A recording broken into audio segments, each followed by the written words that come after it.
네, 집에서 또 각자 처소에서 이 온라인 예배에 참여하시는 모든 성도 여러분께, 그리고 이 자리에 와 계신 여러분께 메리 크리스마스 선물합니다. 우리 같이 할까요? 메리 크리스마스.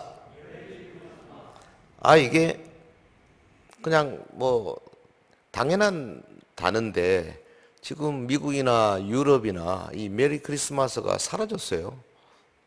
왜? 이 크리스마스라는 단어가 기본이 안 좋다 이거죠.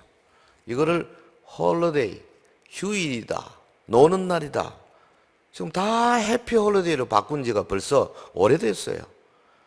이번에 임기 중인 대통령이, 미국 대통령이 메리 크리스마스를 찾아야 한다 하고 뭐 연설하는 장면을 제가 아주 감동적으로 들은 적이 있는데요. 그렇습니다.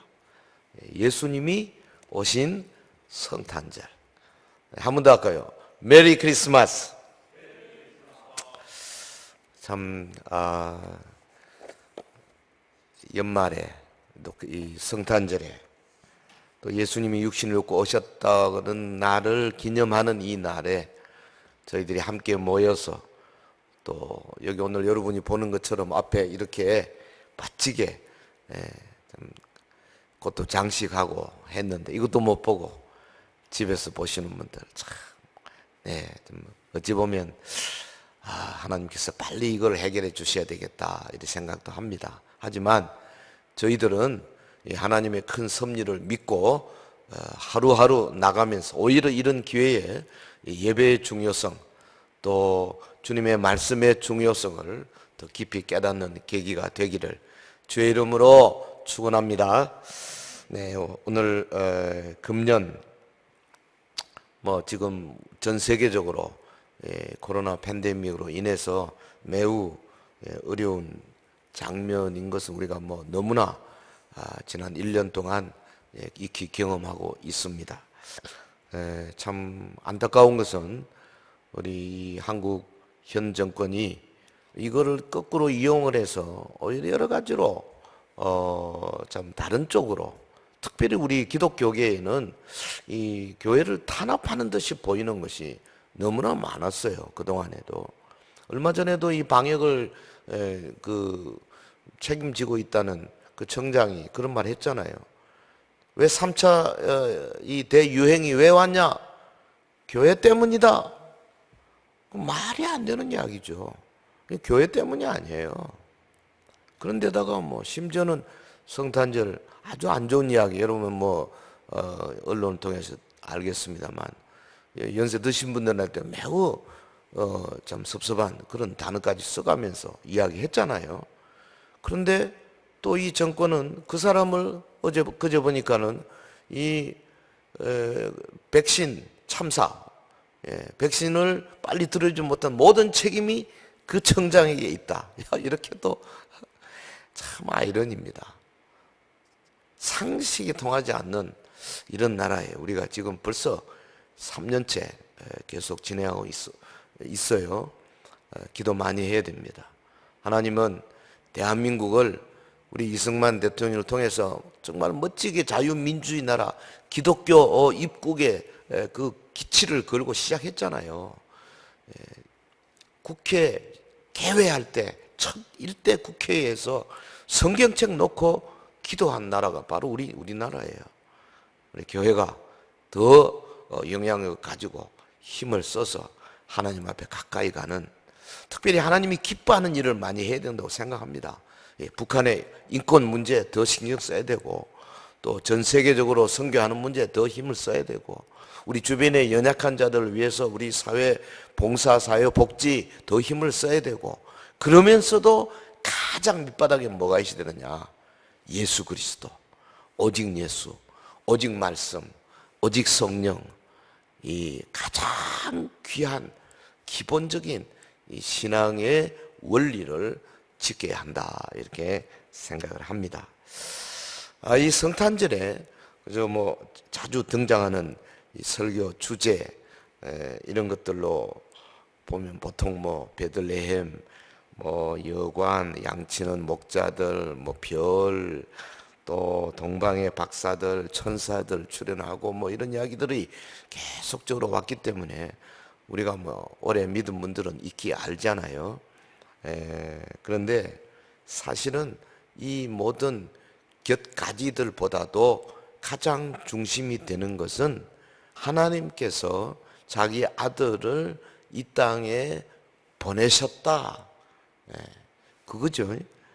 그래서 제가 오늘 이 갈라디아 4장 1절에서 7절 이 말씀을 가지고 이 성탄절의 말씀을 생각하려고 합니다.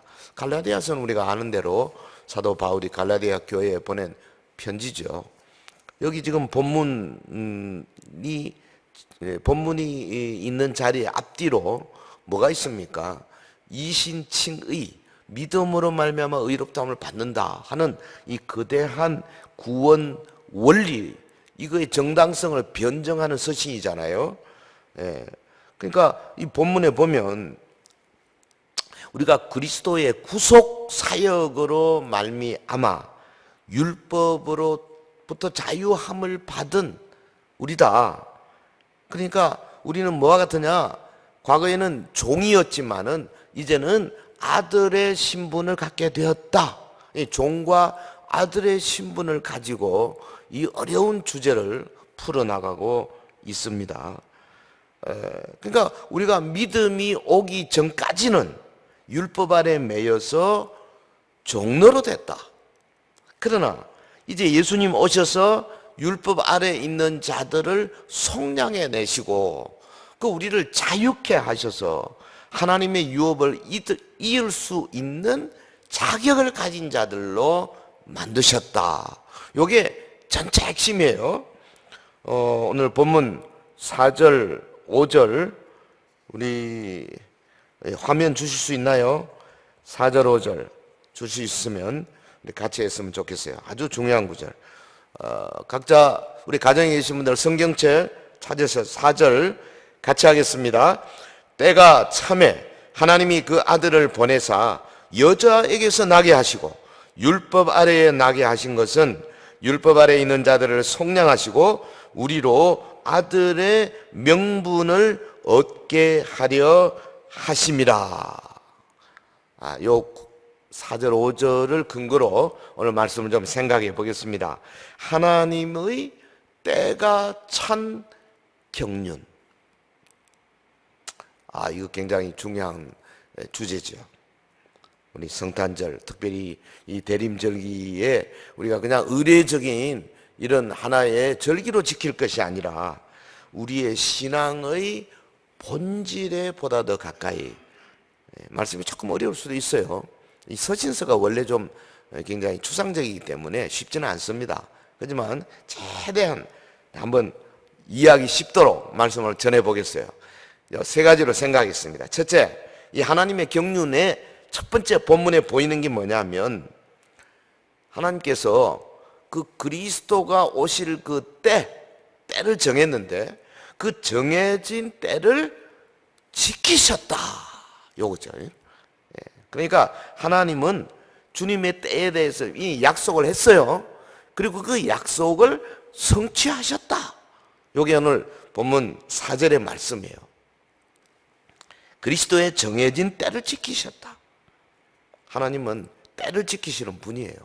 한번 약속하신 때는 절대 어기지 않습니다.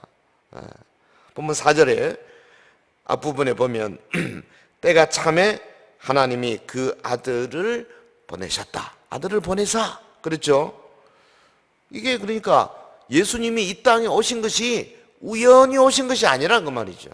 하나님이 정해진 때가 있는데 그 때를 착착 진행시켜 하셔서 딱 그 때가 왔을 때 하나님이 독생자를 육신을 입혀서 보내셨다. 이거를 지금 성경이 강조하고 있는 겁니다. 때가 참에 하나님이 그 아들을 보내셨다. 하나님이 하시는 일을 영원하신 하나님의 계획이 있잖아요. 그 계획에 뭐 크게는 전 세계적인 운명도 있고요. 우주적인 것도 있지만 작게는 여기 와 계신 여러분들 그리고 가정에서 이 말씀에 동참하는 여러분들 한 사람 한 사람에 대한 때도 있는 거예요. 믿으시면 아멘. 그때 하나님의 정하신 때, 여기 때가 참에, 때가 참에, 이 헬라 말은 그러니까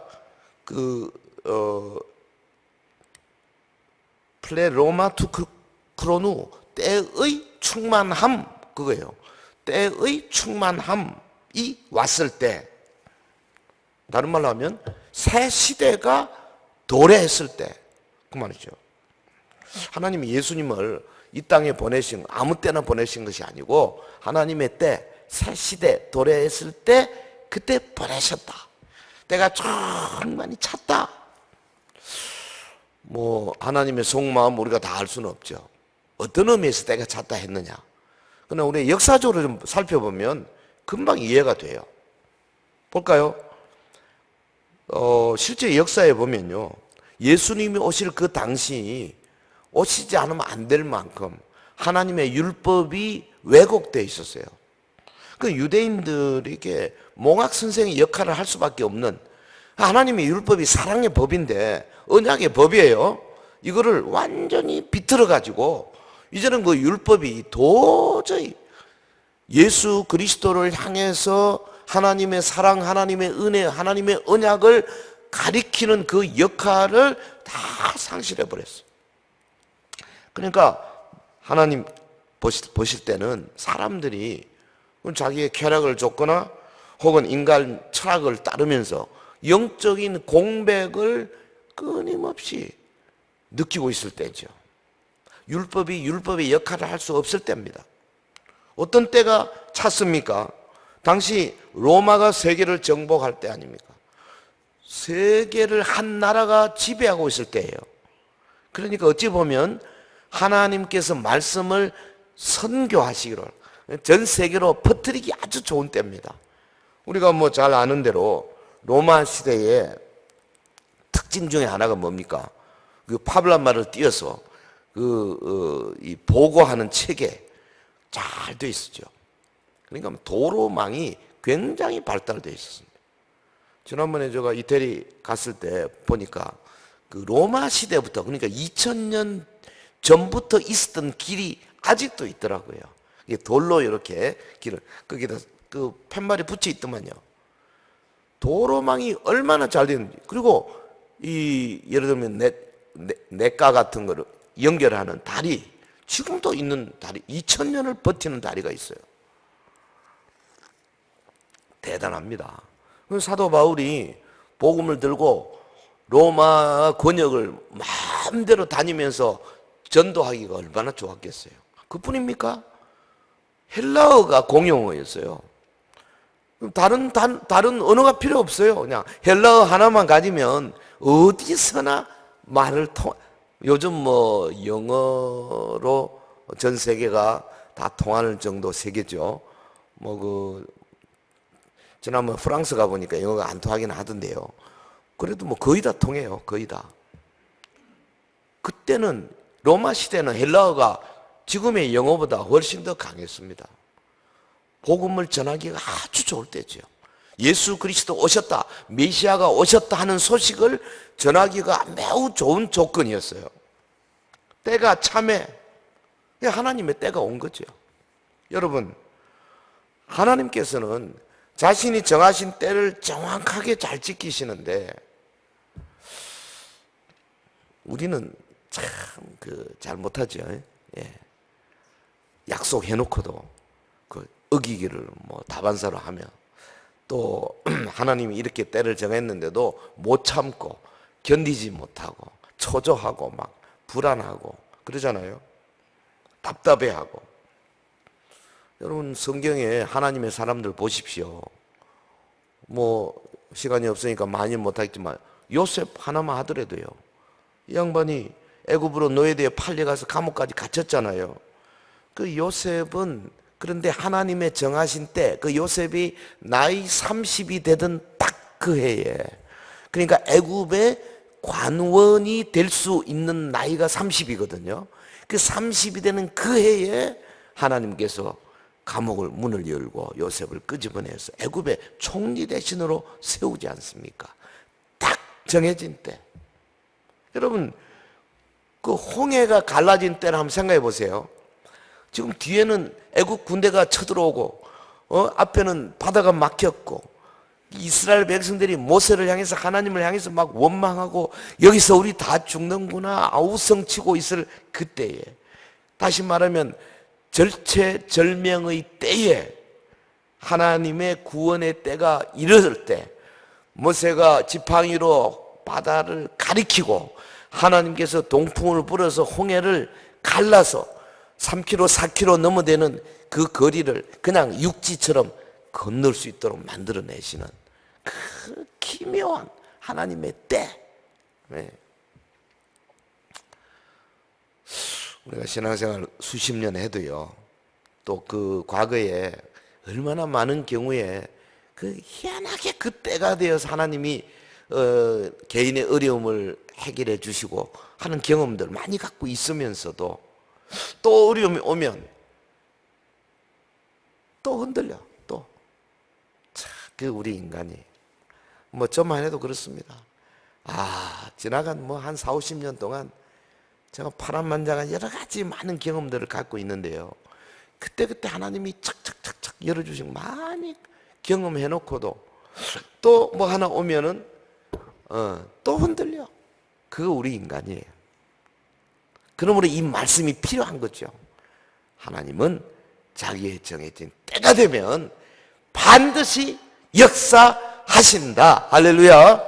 그 우리 믿음이 말씀을 들음으로 생겨나는 거죠. 자꾸 말씀을 자꾸 들으셔야 돼요.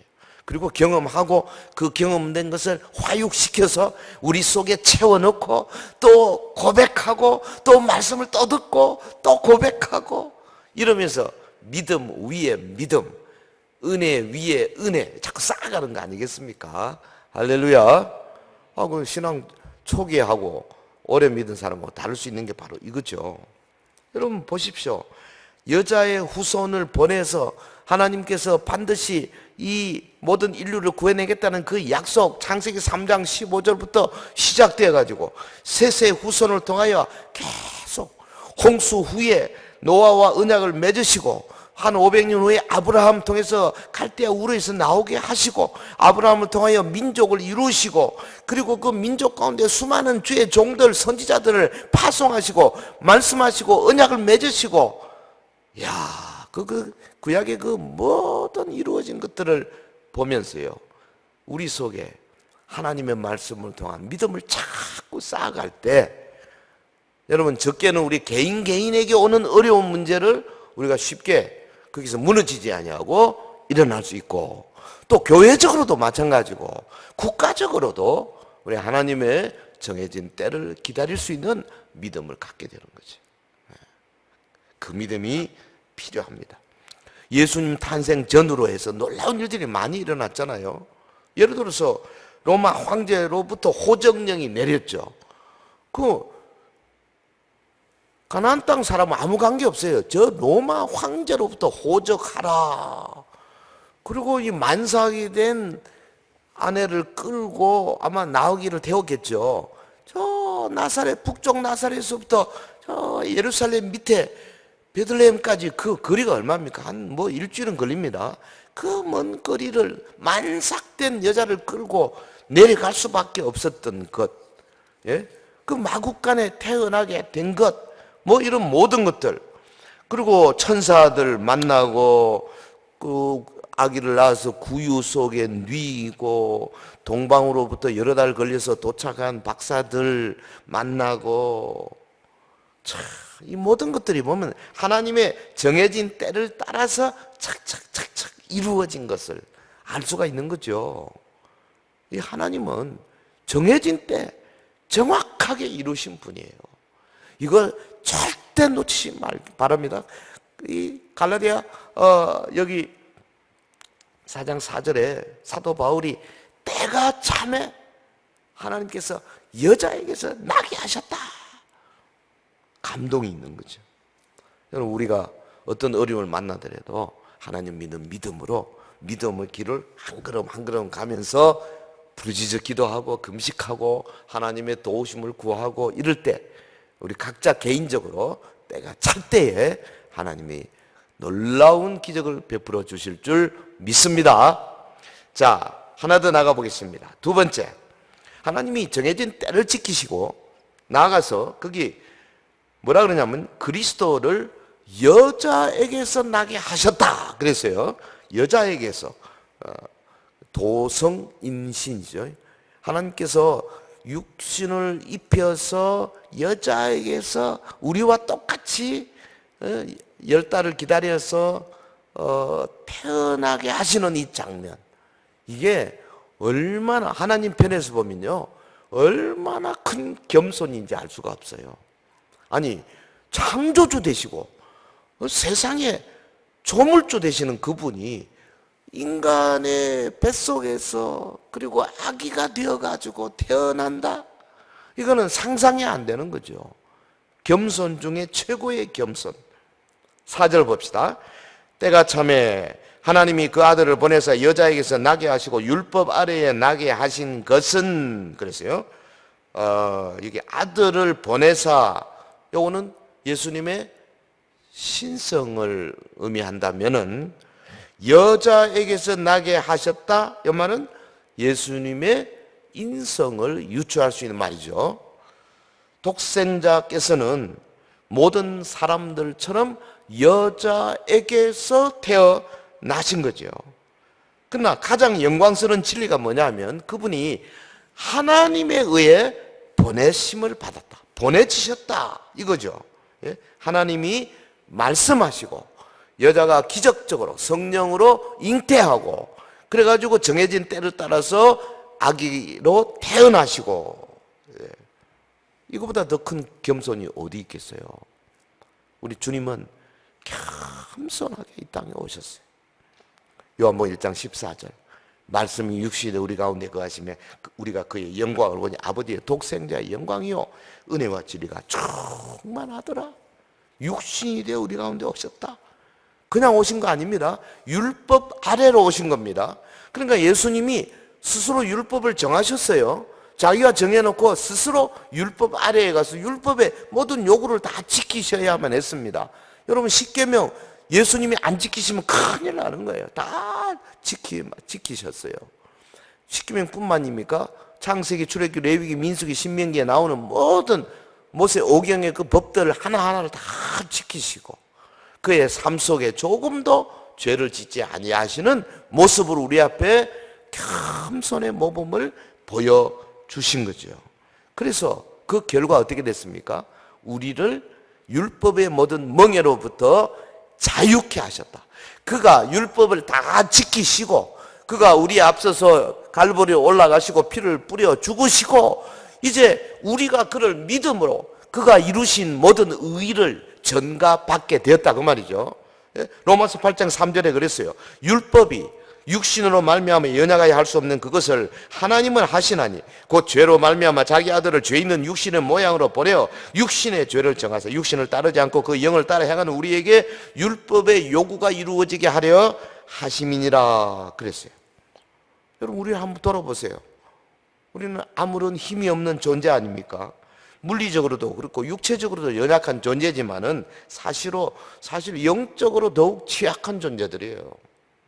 우리는 영적인 힘이 없는 사람들입니다. 우리 힘으로는 율법의 한 조항이라도 제대로 지킬 수 있는 힘이 없어요. 끊임없이 넘어지는 거죠. 끊임없이. 아니, 이건 면역도 없어요. 남을 미워했습니다. 아, 이거 잘못했구나. 회개했습니다. 면역이 생기냐? 항체가 생기느냐? 안 생깁니다. 또 다른 사건은 또 그렇습니다. 또 거짓 증거는 하죠. 혹은 하나님보다 딴 걸 더 사랑하지. 이런 건 면역이 안 생기는 거예요. 그만큼 우리는 영적으로 연약한 존재인 겁니다. 근데 우리 예수님은 어떻습니까? 그가 아무 죄도 없으신 분이 그야말로 최선을 다해 육신의 몸으로 이 땅에 오시고 율법 아래에 오시고 율법을 통해서 오는 모든 고통, 고난, 그 다음에 당시 맡은 세상 사람들의 시기, 질투, 모함 다 받으시고 친히 자원하여 죽음의 길로 가시고 여러분, 그분이 죽어서 땅에 묻히셨지 않습니까? 그야말로 가장 낮은 곳으로까지 내려가신 그 겸손. 오늘 본문, 사도 바울이 이 본문을 통해 우리에게 말하고자 하는 것이 뭐냐 하면 바로 이것입니다. 겸손의 모범을 보이신 분이시다. 하나님의 경륜이 여기서 예수 그리스도로 말미암아 어마어마하게 찬란하게 드러나는 모습이에요. 예수님이 말구유에 자기를 눕히시기까지 겸손하시고 죽기까지 복종하시면서 겸손해 하시고, 이걸 우리 앞에 모범으로 보이셨지 않습니까? 그럼 우리 이 성탄절에 다른 거 다 우리가 잊어버린다 할지라도 주님을 닮아간다면, 예수님처럼 살기를 원한다면은 이 주님의 그 겸손의 모범을 가슴속에 새겨야 되죠. 이게 그냥 뭐 노력한다고 되는 게 아니에요. 그냥 그 주님의 그 모습을 막 동영상으로, 사진으로 막 찍어서 내 속에다 완전히 저장을 해야 돼요. 다시는 누가 빼내지 못하도록. 그래가지고 이게 막 누구 심리학자 말에 의하면 막 무의식 속으로까지 내려가야 돼, 이게.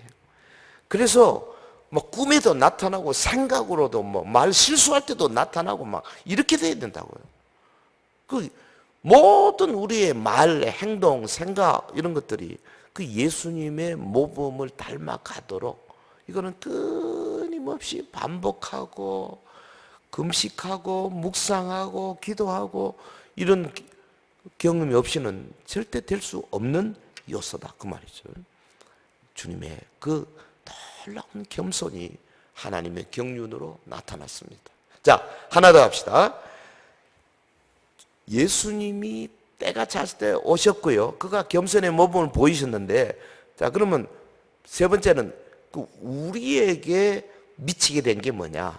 세 번째, 믿는 자들로 아들의 명분을 얻게 하셨다. 네. 예수님 자신이 모범이시지만은 그 우리에게 미치는 영향이 뭐냐? 믿는 자들로 아들의 명분을 얻게 하셨다 그랬어요. 다른 말 하면 양자 삼은 거죠. 그래서 우리를 상속자가 되게 하신 겁니다. 이게 오늘 본문 5절에 명확하게 나와 있습니다. 5절 볼까요? 같이 합시다. 시작. 율법 아래에 있는 자들을 속량하시고 우리로 아들의 명분을 얻게 하려 하심이라. 조금 어려운 것 같지만 사실은 어렵지 않습니다. 율법 아래에 있는 자들을 속량하시고, 속량하신다는 것은 몸값을 치르고 되찾는다는 거죠.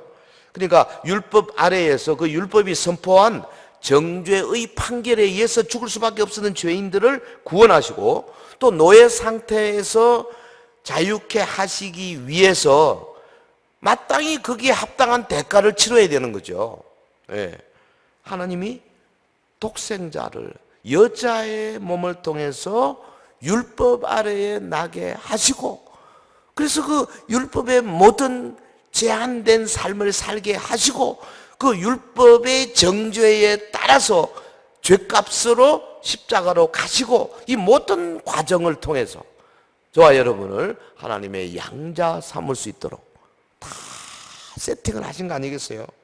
여기 아들의 명분이라, 이게 다른 말로 하면 양자 되게 하셨다는 거죠. 우리가 아들 된다는 것이 뭐냐 하면 하나님의 독생자 예수 그리스도의 지위 그 수준으로 우리를 올려주셨다, 그 말이에요. 양자라는 말. 이게 지금 오늘 우리 시대의 단어로 해석하면 안 됩니다. 이 양자 삼는다는 거, adoption, 이거는 당시 2000년 전에 로마 시대의 양자 삼는 법을 가지고 해석해야 돼요. 심각한 겁니다, 이거는. 양자가 되면요, 영원히 그 집의 아들이 되는 거예요. 요즘 뭐 우리가 뭐 어디 어디입니까? 어디 그 시설에 가서 애를 뭐 양자 삼고 뭐 좀 하다가 뭐 파양도 해버리고 뭐 조금 우리 쉽잖아요. 이 로마 시대에 어땠냐면은 아들이 되면서 그 집과 아들의 모든 법적 권리를 그대로 이어받게 돼 있어요.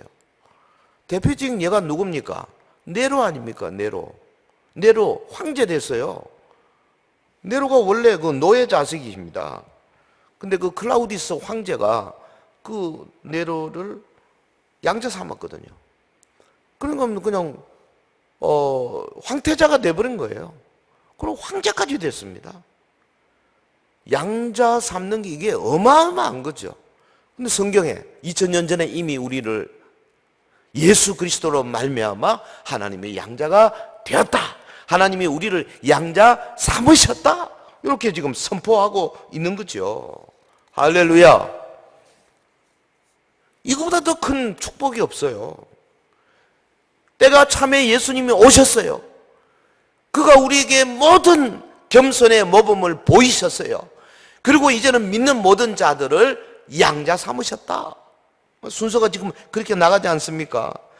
그리스도의 구속의 은혜로 우리가 하나님의 자녀로서 모든 권리를 누리게 된 거죠. 그렇기 때문에 우리가 마귀와 귀신들을 향해서 당당하게 외칠 수 있는 권세, 예수 이름으로 귀신아 나가라 할 수 있는 권세가 어디서 오는 거냐? 양자됨으로부터 오는 거예요. 이건 뭐 단순히 그냥 뭐 남이 한다고 해서 뭐 기도원에서 하니까 하고 그런 차원이 아니에요. 우리 좀 당당해져야 합니다. 예? 매 순간 하나님 아버지와 소위 다이내믹 리레이션, 역동적인 관계를 갖고 있는 거죠. 이제 곧 예수님이 재림하시면 우리의 양자의 신분이 그냥 그저 뭐 응급추춤 양자의 신분 되었다 이 정도에서 끝나는 게 아니고요. 실제로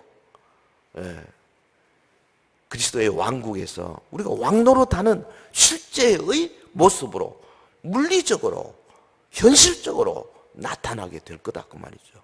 그 지금 우리 하나님께서 우리에게 너는 내 아들이다, 너는 내 딸이다 이렇게 선언해 주시고 이 영적인 의미에서 많은 부분에 있어서 우리에게 성령께서 역사하시고 함께 하시지만은 그러나 때가 차서 주님이 다시 재림하실 때 되면 그 다음에 우리가 이 양자된 것에 대하여 현실적으로 실존적으로 경험하게 될 거다 그 말이죠.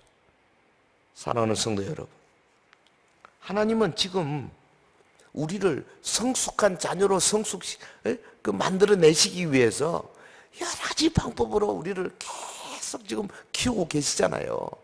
그 중에 가장 큰 요소가 뭐냐 하면 교회입니다. 교회.